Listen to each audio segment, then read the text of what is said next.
తెలంగాణలో రాష్ట్ర ప్రభుత్వం పేదల కోసం ఆరోగ్యశ్రీ పథకాన్ని ఉద్యోగస్తుల కోసం అంటే పని చేస్తున్న రిటైర్ అయిన రాష్ట్ర ప్రభుత్వ ఉద్యోగస్తుల కోసం ఎంప్లాయ్ హెల్త్ స్కీమ్ ఈహెచ్ఎస్ను,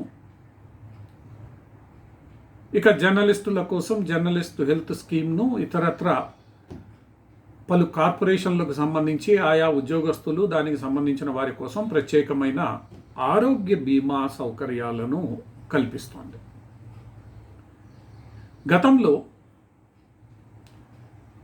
పేదలకు అందించే ఆరోగ్య సేవలకు సంబంధించిన ఆరోగ్యశ్రీ పథకాన్ని నిర్వహించడానికి ఆరోగ్యశ్రీ ట్రస్ట్ ఏర్పాటు కాగా, ఎంప్లాయ్ హెల్త్ స్కీమ్ను నిర్వహించడానికి ఒక ప్రత్యేకమైన యాజమాన్య వ్యవస్థ, ఇక జర్నలిస్టులు ఇతర కార్పొరేషన్లకు సంబంధించి ప్రత్యేకమైన ఇన్సూరెన్స్ కంపెనీలతో ఒడంబడిక ద్వారా ఈ ఆరోగ్య బీమా సదుపాయాన్ని అమలు చేసేది. అయితే అటు పిమ్మట కొంతకాలం తర్వాత ఈ ఆరోగ్య పథకాల నిర్వహణ, దాని యొక్క మేనేజ్మెంట్కు సంబంధించి పలు మార్పులను తెలంగాణ ప్రభుత్వం తీసుకుని వచ్చింది. అది కూడా ముఖ్యంగా తెలంగాణ ఏర్పడిన తర్వాత. అప్పటి వరకు ఒక ప్రత్యేక యాజమాన్య నిర్వహణలో ఉన్న ఎంప్లాయీ హెల్త్ స్కీమ్ నిర్వహణను కూడా ఆరోగ్యశ్రీ ట్రస్టు ఆధ్వర్యంలోని యాజమాన్యం పరిధిలోకి తీసుకుని వచ్చింది. అలానే ఈ జర్నలిస్ట్ హెల్త్ స్కీము, ఇతరత్ర హెల్త్ స్కీముల యొక్క నిర్వహణను కూడా ఈరోజు ఆరోగ్యశ్రీ ట్రస్ట్ యాజమాన్య పరిధిలోకే తీసుకుని వచ్చింది. దీంతో ఒక్కసారిగా ఈ పథకాల అమలు తీరు మారిపోయింది.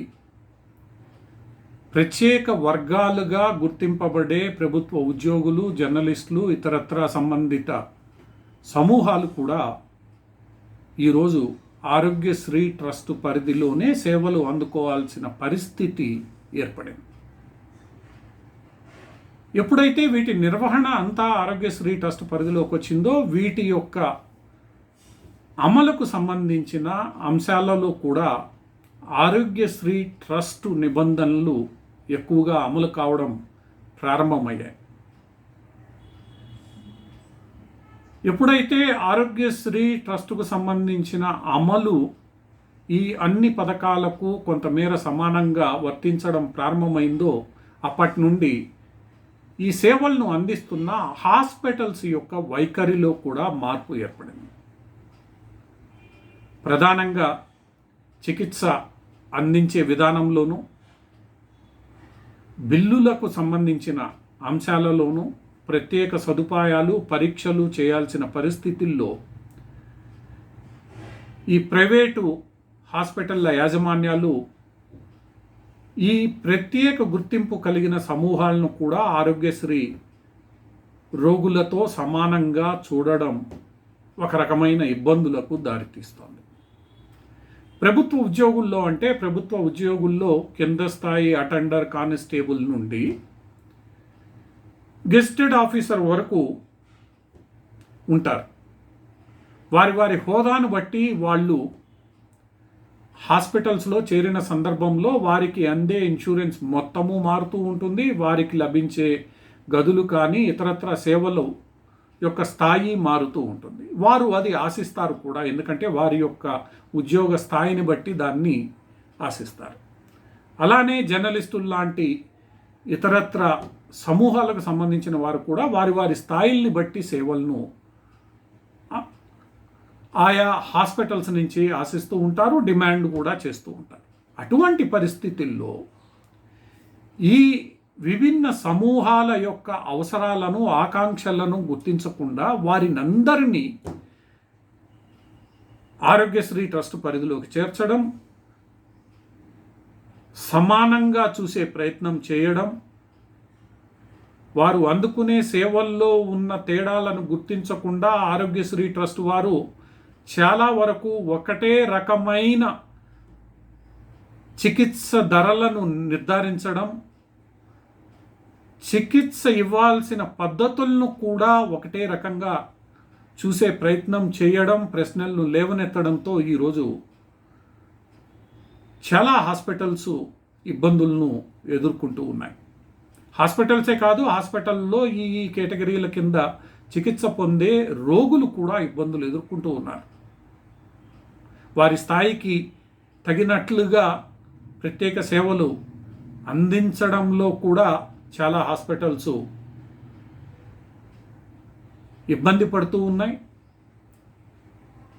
ఆ ఇబ్బందులను గుర్తించి సరిచేయాల్సిన ఆరోగ్యశ్రీ ట్రస్టు ధర తక్కువైతే చాలు, ఖర్చు తగ్గించే ప్రయత్నం చేస్తే చాలన్న రీతిలో వ్యవహరించడం ఈరోజు ఆయా సమూహాలకు సంబంధించిన వ్యక్తులు తెలంగాణ ప్రభుత్వంపై అసంతృప్తి చెందడానికి కారణమవుతున్నాయి. ఎందుకంటే ఎవరి అవసరాలకు తగినట్లుగా, ఎవరి హోదాకు తగినట్లుగా, ఆయా సమూహానికి తగినట్లుగా ఈ చికిత్స పద్ధతులను, చికిత్సకు అందించే సేవలను, ఇతరత్ర సదుపాయాలను మార్చాల్సిన అవసరం ఉంటుంది. మార్చి వాళ్ళని ప్రత్యేక తరగతులుగా చూడాల్సిన బాధ్యత కూడా అటు ఆరోగ్యశ్రీ ట్రస్ట్ మీద, ఇటు ప్రభుత్వం పైన ఉంటుంది. కానీ అది జరగడం లేదన్న వాదన ఈరోజు ప్రభుత్వ ఉద్యోగుల్లోనూ, అటు జర్నలిస్టుల్లోనూ, అటు ఇతరత్ర సమూహాల్లోనూ ఉంది. ఈ వాదనను అంగీకరించకుండా తెలంగాణ ప్రభుత్వం ఈ వాదనలోని నిజాలను, వాస్తవాలను గుర్తిరగకుండా ఇంతవరకు వ్యవహరిస్తూ వస్తోంది. దాంతో నెమ్మదిగా ఈ ఆరోగ్య సేవలకు సంబంధించి, అది ఈహెచ్ఎస్ కావచ్చు, పోలీసులకు అందించే ఆరోగ్య భద్రత కావచ్చు, లేదా జర్నలిస్టులకు అందించే జర్నలిస్ట్ హెల్త్ స్కీమ్ కావచ్చు, లేదా ఇతరత్ర ఏమైనా కావచ్చు, వాటి అమలులో ఇబ్బందులు ఉన్నాయని ప్రభుత్వం పట్టించుకోవడం లేదన్న ఆవేదన, ఆక్రోశం ఆయా వర్గాల్లో ఎక్కువ అవుతోంది. ఇప్పటికైనా తెలంగాణ ప్రభుత్వం ఈ సమస్యలను పట్టించుకొని వాటిని పరిష్కరించాల్సిన అవసరం ఎంతైనా ఉంది. లేదంటే ఎంతో క్లిష్టమైన పరిస్థితుల్లో ఆరోగ్యపరమైన ఇబ్బందులు తలెత్తిన వేళ లక్షలాది రూపాయలు ఖర్చు పెట్టాల్సిన సందర్భంలో ఇబ్బందులు ఏర్పడే సమస్యలు వారికి జీవితాంతం గుర్తుండిపోతాయి. ఆ గుర్తుండిపోయిన సందర్భంలో ఈ లోపాలన్నీ జ్ఞాపకానికి వచ్చి అది తెలంగాణ ప్రభుత్వంపై అసంతృప్తికి ఖచ్చితంగా దారితీస్తుంది. ఈ విషయంలో ఎందుకో తెలంగాణ ప్రభుత్వం జాప్యం చేస్తోంది. ఇప్పటికైనా తెలంగాణ ప్రభుత్వం వాస్తవాలను గ్రహించి ఈ సమస్యను పరిష్కరించాలి.